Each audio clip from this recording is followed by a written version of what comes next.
You say that that was one of your biggest regrets, that you lost Chloe. Yeah, I lost my angel. Wow. Yeah. So, He said he lost his angel. Bonjour, bon après-midi, bonsoir, j'espère que vous vous portez à merveille. Vous l'aurez sans doute compris, dans la vidéo d'aujourd'hui, nous allons parler de Lamar Odom. Bon nombre d'entre vous comme moi ont découvert Lamar au bras de Khloé Kardashian.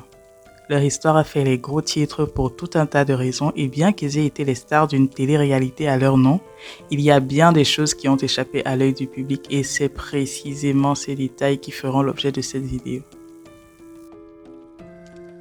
Je vous livrerai donc 10 confessions faites par Lamar lui-même dans ses mémoires, mais également dans des interviews dans lesquelles il se livre à cœur ouvert. Je vous balance tous les détails juste après le générique. Mais avant cela, assurez-vous de vous abonner à la chaîne et activez la cloche de notification pour ne manquer aucune des prochaines vidéos. À tout de suite!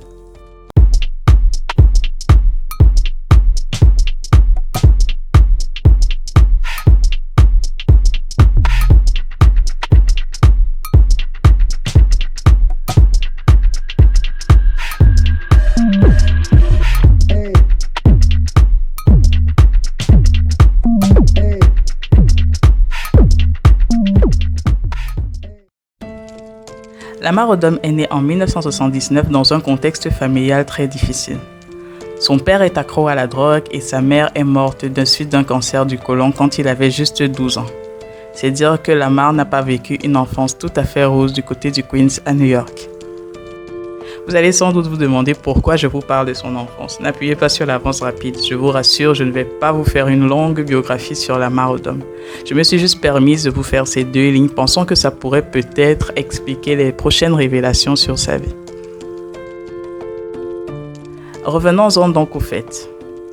La plupart des révélations de cette vidéo proviennent de l'ouvrage autobiographique Darkness to Light, de l'ombre à la lumière, sorti en 2019, dans lequel Lamar révèle au public son intimité et dévoile au grand jour quelques-uns de ses démons. Lamar Odom est un double champion de la NBA, mais le chemin l'ayant mené à cette carrière est truffé de tricheries et de mensonges. Depuis les bancs de l'école, Lamar s'est toujours arrangé à contourner les règles pour combler ses lacunes sur le plan scolaire, et cette manie le poursuivra tout au long de sa vie. Dans ce livre, Lamar confesse qu'alors qu'il était sur le point d'échouer au lycée, il aurait remis à un pasteur la coquette somme de 15 000 $ pour changer ses notes. Ne me demandez pas où un lycéen a bien pu trouver une pareille somme. Je préfère ne pas le savoir et je pense que vous non plus. Cette manie de tricher ne l'a malheureusement pas quitté sur les bancs de la faculté. Lamar révèle qu'il faisait passer tous ses examens par une tierce personne. Malheureusement pour lui, cette combine a été révélée et il perdit sa bourse d'études. Ça ne l'empêchera pas de continuer avec les arnaques. Car il avoue aussi qu'en 2004, sous l'emprise de drogue, il ne pouvait passer le test urinaire pour les Jeux Olympiques. Il aura donc l'idée ingénieuse de se procurer un faux sexe noir avec réservoir, dans lequel il demandera à son entraîneur d'uriner, et ce co-fumant lui aurait permis de participer à la compétition. Lamar se confie dans son livre en dénonçant le problème central de sa vie, qui ne serait autre que ses addictions. Il en dénombre 3 principales: les drogues, l'alcool et le sexe. La drogue a fait partie de la vie de Lamar de tout temps, mais dans une interview, il révèle qu'il s'est mis à abuser de la cocaïne en 2006, après la mort de son fils de 6 mois de suite de mort subite du nourrisson. Lamar dit ne pas savoir comment il a fait pour survivre jusqu'alors au vu des nombreux excès dont il a fait preuve dans les 3 domaines au fil des années. Selon lui, ce seraient ces addictions qui auraient mis fin à ses mariages.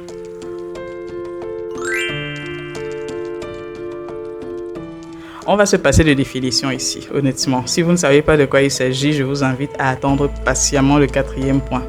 N'allez surtout pas dire que Camille vous inculque des notions d'un autre genre, on se connaît. Mais bon, pour rester fidèle à mon devoir de rendre compte, je vais être obligé de parler de cette partie du livre. En effet, Lamar affirme qu'en rejoignant les Miami Heat dans les années 2000, il logeait avec quelques-uns de ses coéquipiers et que se tenaient régulièrement des orgies géantes dans toute la maison, sur plusieurs heures et parfois même sur plusieurs jours, jusqu'à épuisement total des parties.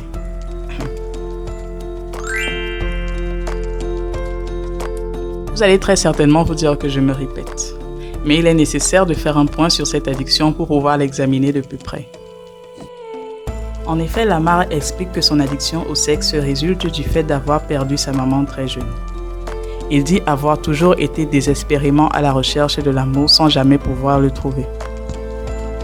Et je crois bien qu'il y a lieu de parler d'addiction quand il se confie dans cet ouvrage sur le nombre de ses conquêtes qu'il évalue à plus de 2000. N'ayant même pas souvenance de tous les prénoms, il estime à 6 le nombre de ses conquêtes par semaine.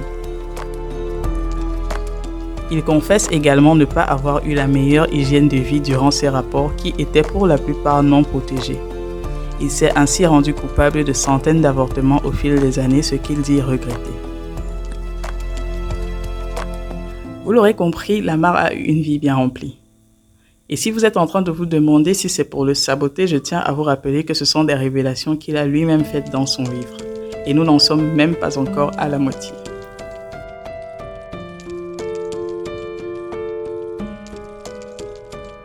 Taraji P. Henson, très connue pour son rôle de Cookie Lyon dans la série Empire, est sortie avec Lamar Odom. Les deux se seraient rencontrés à une soirée et le courant serait immédiatement passé.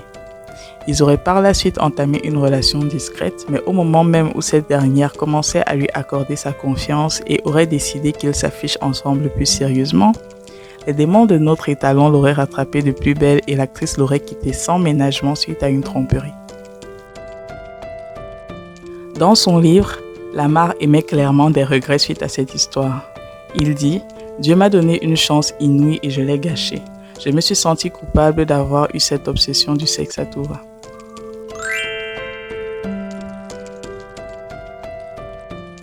Lamar Odom est un athlète et leur mode de vie n'est un secret pour personne. Seulement, après avoir eu un coup de foudre pour Khloé Kardashian et en l'épousant après tout juste 1 mois de relation, on aurait cru que la surmédiatisation liée au mode de vie des stars de télé-réalité l'aurait quand même amené à un peu plus de sagesse. Mais c'est mal connaître Lamar Odom. Il confesse avoir brisé ses vœux de mariage à Khloé tellement de fois qu'il aurait arrêté de les compter. Il se souvient néanmoins d'une fois où Khloé l'aurait suivi grâce à ses transactions par carte et retrouvé dans un hôtel complètement drogué et accompagné de plusieurs stripteaseuses. Accompagné ce soir-là de sa mère Kris, il raconte que Khloé se serait jetée sur une stripteaseuse pour se battre tandis que sa mère essayait de les séparer avant de faire sortir le couple discrètement par la porte arrière des lieux. Lamar confie que pour lui, c'est ce soir-là que son mariage a volé en éclats. Il affirme que Khloé supportait tous ces écarts en privé, mais une fois que Kris Jenner avait été mis au courant, il n'y avait pas de retour en arrière possible. La momédière n'est pas passée par 4 chemins pour faire savoir à Lamar qu'elle n'avait pas besoin d'un drogué dans sa famille. Elle l'a mis au pied du mur. C'était la cure de désintoxication ou la séparation directe d'avec sa fille. Il a choisi la première option.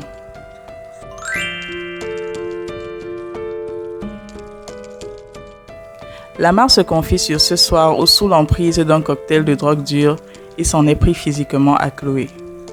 Alors que Lamar était installé au sous-sol de leur maison avec quelques-uns de ses amis, Khloé descendit et se mit à frapper à la porte. Pris d'une crise de paranoïa et sous l'emprise de substances, Lamar la saisit violemment par les épaules et se mit à la secouer violemment, la menaçant de mort. Il lui dit « Qu'est-ce que tu viens chercher ici? Tu veux me faire honte devant mes amis, c'est ça? Je vais te tuer. Tu ne sais pas de quoi je suis capable, toi. »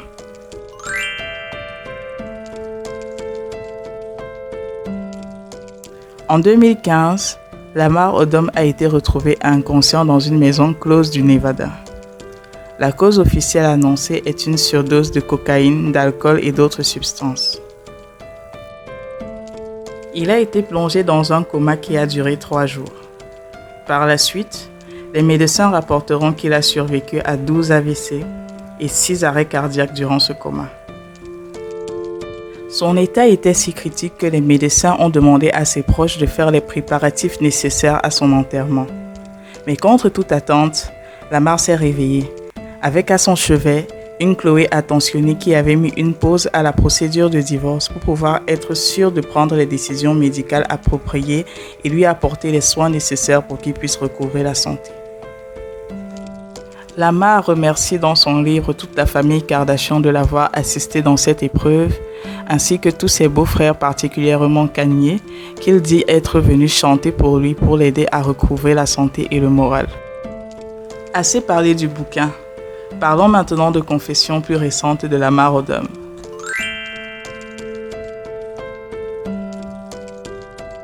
Une idée largement répandue voudrait que tous les hommes qui se mettent en couple avec les Kardashians connaissent une suite très controversée. De Bruce Jenner, en passant par Scott Disick, Lamar Odom, dont on parle aujourd'hui, ou encore plus récemment Kanye West, tous ont fait la une des médias pour des controverses diverses.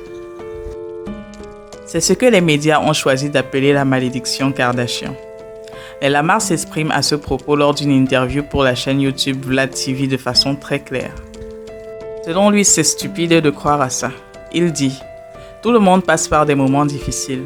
Je peux vous garantir que si on filmait votre famille H24, les gens diraient aussi que vous êtes fou ou Dieu sait quelle autre théorie.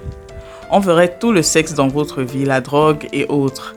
C'est sûrement surmédiatisé, mais les gens adorent. La preuve, c'est qu'elles sont millionnaires. Ce sont les mêmes qui regardent qui dénigrent. C'est une relation amour-haine avec le public que j'ai vécue tant de l'intérieur que de l'extérieur. Qui suis-je à présent, honnêtement? C'est elles qui me maintiennent dans l'actualité, je veux dire. J'ai arrêté de jouer au basket depuis longtemps.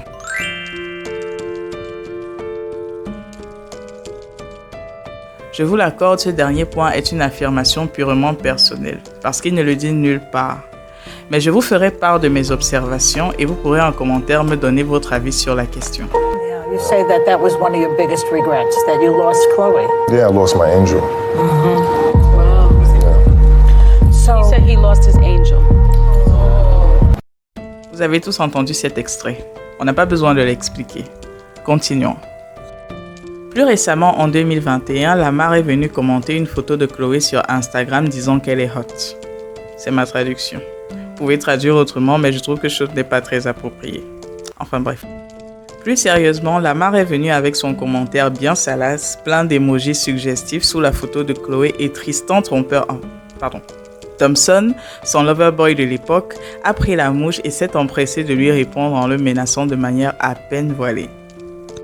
Faisant allusion à l'overdose évoquée plus tôt, Tristan lui dit « Dieu t'a déjà ramené à la vie une première fois. Tu peux jouer si tu veux, mais le résultat sera différent cette fois. » Plus récemment, l'acteur Will Smith a fait les gros titres en donnant une gifle à Chris Rock lors de la soirée des Oscars. Lamar a donné son avis à ce sujet et ce sont ces derniers arguments qui clôtureront la thèse selon laquelle je suis convaincu que Lamar voudrait se remettre avec Chloé. Vous me donnerez votre avis. Il dit « Je ne suis pas du genre à cautionner la violence, mais Will Smith aime sa femme. On a toujours dit que l'amour couvre tout. Je vois beaucoup débattre de la légitimité de cette altercation, prendre parti pour X ou Y, les condamner tous les deux alors qu'il ne s'agit là que d'un geste d'amour brûlant. Il aime sa femme. Elle était blessée et c'est de la responsabilité d'un mari de protéger son épouse.